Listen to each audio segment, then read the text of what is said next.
Good afternoon, everybody. My name is Jean-Marc from Funding Gates, and what we're going to cover today is how to boost your team's performance when managing accounts receivables.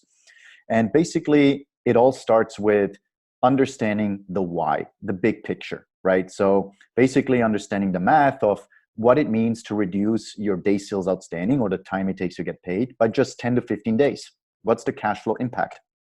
And basically, if you look at your credit sales, right, which is essentially your accounts receivables volume at any given month, if you divide that by 30 days in a month, that's basically $10,000 in credit sales a day. Now, if you're able to accelerate the time it takes to get paid on that money by 15 days, that's a $150,000 cash flow impact, right? So understanding the why by just reducing the time it takes to get paid by 10 to 15 days, what impact that has on your cash flows for your business is really important, understanding the big picture. Secondly, team members need to have ownership and accountability, right? So it all starts with assigning ownership of certain customer segments and accounts, right? Or portfolios, essentially, for each team member. That way, they significantly reduce context switching, right? From one customer segment to the other, et cetera. They basically focus on one customer segment. It allows them to own that portfolio. It's essentially like a book of opportunities, right? And they will obsess about getting the maximum results from that portfolio.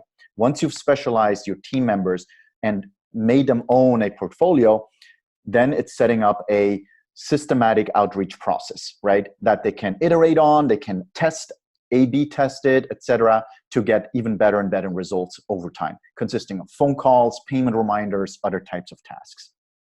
Then thirdly is tracking all the activity for all your team members. You want to know, based on certain date ranges, what everyone is doing. You want to log everything, how many calls have been placed, which customers have been reached out to, when, what was said during the phone calls, how many payment reminders were sent, how many touch points were made on each customer account, right? So you want to track as much as possible in terms of activity, right? Because that allows you to then also track commitments and payments that are expected to come in when your team's members call customers, right? The customers will say, I will make a payment by that date, or give me 2 weeks, or give me a month. You want to log commitments, promises from your customers to pay, and then log those, right? The amounts, when you're expected to get paid, and then you can plot this over time as well, when the payments are going to come in for each customer in a portfolio that a team member owns, right? So you can see exactly how much Joe or Sally is expected to collect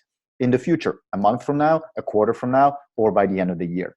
And as you're tracking all the activity from your team members, you can build a payment funnel. Just like there's a sales funnel, there is a payment funnel for receivables management, where at the top of the funnel, you can see how many reminders were sent, how many phone calls were placed, how many of those reminders bounced, how many customers clicked on links inside those reminders, right? Like if you're embedding invoice links on the reminders, how many customers opened up your payment reminders, how many of the customers have invalid phone numbers, how many of them answered the call, how many of the customers made a promise or a commitment to pay by a certain date, and then how many payments actually came in, right? So you can track this payment funnel and how much in dollar volume is at each stage of the funnel for each analyst, right? And then you can track basically the performance for each analyst over time. You can set goals, right? For each volume of portfolio that a team member owns, how much did a team member collect of that portfolio over time, right? So you can see for each week here, you can track what each member was able to collect as a percentage of the portfolio that they own, right?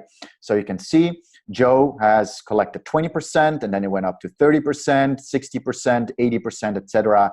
And Pat started at 5%, got it up to 10%, 15%, and 20%, et cetera. So you can see, what's working, which portfolios are getting collected on, and then you can also help, for example, Pat, right? You're seeing that Mark is crushing it, right? From 40 to almost 90% in a month. What is Mark doing differently than Pat, right? And you can basically help Pat adopt the same type of call scripts, payment reminder templates, touch points, etc., and help each other out to get the maximum performance.